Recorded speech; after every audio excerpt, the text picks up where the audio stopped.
Hi guys, welcome back. The iPhone 6s Plus is the cheapest 5.5-inch iPhone available as of now in India. It's like a magnified version of the iPhone 6s, and here because of this bigger size, there are some benefits for the 6s Plus. But now that we are almost into the mid of 2020, is this phone still worth buying is a big question. And this video is to clear that doubt.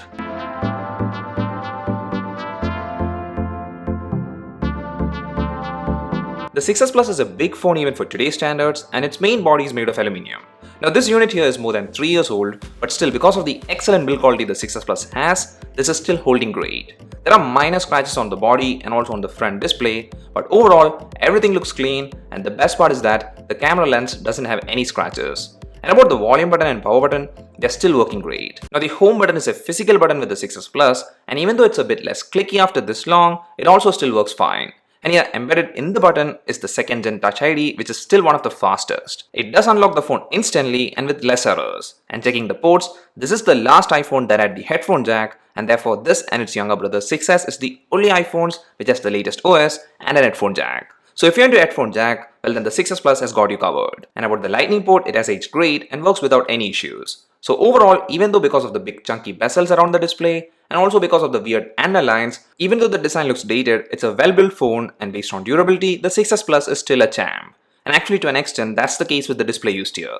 White bezels are here because this is the gold colored phone, and I've said it before and I'll say it again, which is white bezels are not very user friendly. But if you forget the bezels, this display is a good one, and it's a big display measuring 5.5 inches, and it's an IPS LCD display. Now there are good quality AMOLED panel phones available in market at a competitive price right now, but here actually I do like the quality of this panel. It's a 1080p display which is neat, and here the pixel density is 401 ppi.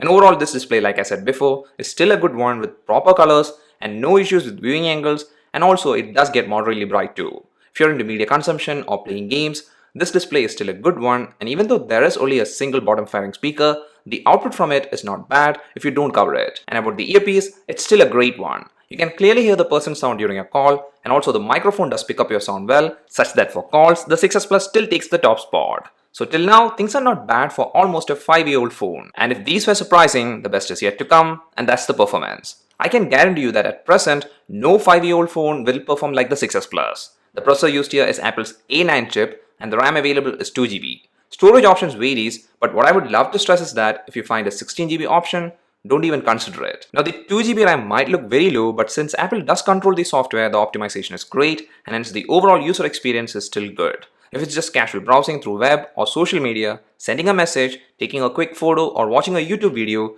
these all work great. You might notice a slight hiccup here and there at times, but still it's not going to spoil the experience. And about doing some more intense tasks like gaming, well, that will surprise you the most. Graphic intense games does work without issues. Let it be PUBG or Call of Duty Mobile or Asphalt 9, the gameplay is not bad. You will notice slight frame drops at times, but still the user experience is altogether good, and I'll say it's better for gaming than some of the Android phones even in the 20,000 to 25,000 price range.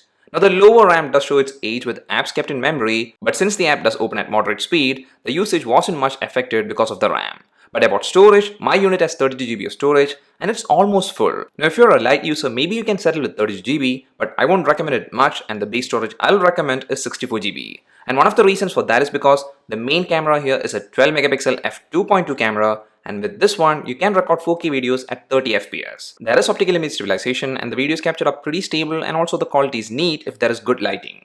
Indoor videos are dull, and same is the case with the photos captured too. Shots in dull lighting are grainy, but when there is sufficient light, the shots become more sharper. Here a good scenario photo looks more true to life with not much saturation, and actually I do still like the pictures captured with this camera in such a situation. But still the 5-year age factor is more evident now because there isn't any other camera option available, so it's like only one type of shot is possible. And also for photos, there are actually phones with better cameras in various price range as of now. But for videos, this still does stand up to its competition. About the selfie camera, it's a 5 megapixel f2.2 camera, and here the selfies are just fine. As of now, in this factor too, there are phones with better selfie cameras in different price range, and therefore the 6s Plus doesn't stand well to its competition. But the next thing is still staying strong with the 6s Plus, and that's the battery. The battery used here is a 2750 mAh battery, and even now, which is after 3 years of use, I can make it through a day with heavy usage. And if it's a new battery with 100% battery health, you'll get 2 days of use if you are an average user. Then some of the things to note is that it's been almost 5 years since the phone was launched, and the Bluetooth version is 4.2. Then there's no water resistance rating or even wireless charging, and also the charging speed is very slow with the included charger, and the phone doesn't support fast charging. Then with the included charger, it takes approximately 3 hours to fully charge the phone from 0%. And by the way, the phone only takes single nano SIM, and here there is support for LTE if you are worried about that. And the last thing is actually an advantage for this device, and it's a feature that even the newly launched iPhones doesn't have, and that's 3D touch. You might be familiar with it, and what it does is that the screen does respond to pressure. It's a very handy feature, and I always use it for invoking the recent app screen and also for taking a preview of some content. And here one tiny but important thing to note is that the vibration system in this phone is still excellent. Well, that's everything about the 6S Plus in 2020. There is no denying that it's still a good phone, and here if you have one and it's in good condition, I'll say it's still not yet time to upgrade. It still runs the latest version of iOS, and it still does the usual phone stuff really well. And what I mean by the phone stuff is obviously calls, media consumption, gaming, taking pictures and videos, etc. Now there are rumors about the software support for this phone, and we are not sure what the real thing is, but what I feel is that iOS 13 might probably be the last big version of iOS for the 6S series, and that's something to consider if you're planning to buy a new 6S Plus. And also pricing is very important. There isn't any official pricing in Apple India's website, and in Amazon India it's somewhere in the 27 to 28,000 price range, and for that price, I'll surely not recommend you getting a new 6S Plus. Well, if you can get one for a great deal, like maybe in the 15 to 18,000 range, that's good, but still I'll say it's better to drop that plan. It is an old phone which works well right now, but there is that sheer uncertainty of software updates, and also some parts like the camera does show its age. So from my point of view, getting a 6S Plus right now is not a good idea, but if you are a 6S Plus user and you're happy with it, this phone will last well for some more time. That's all for this video guys. Hope you liked it. If so, please do hit the like button, and also please don't forget to subscribe. See you again in the next one. Till then, bye.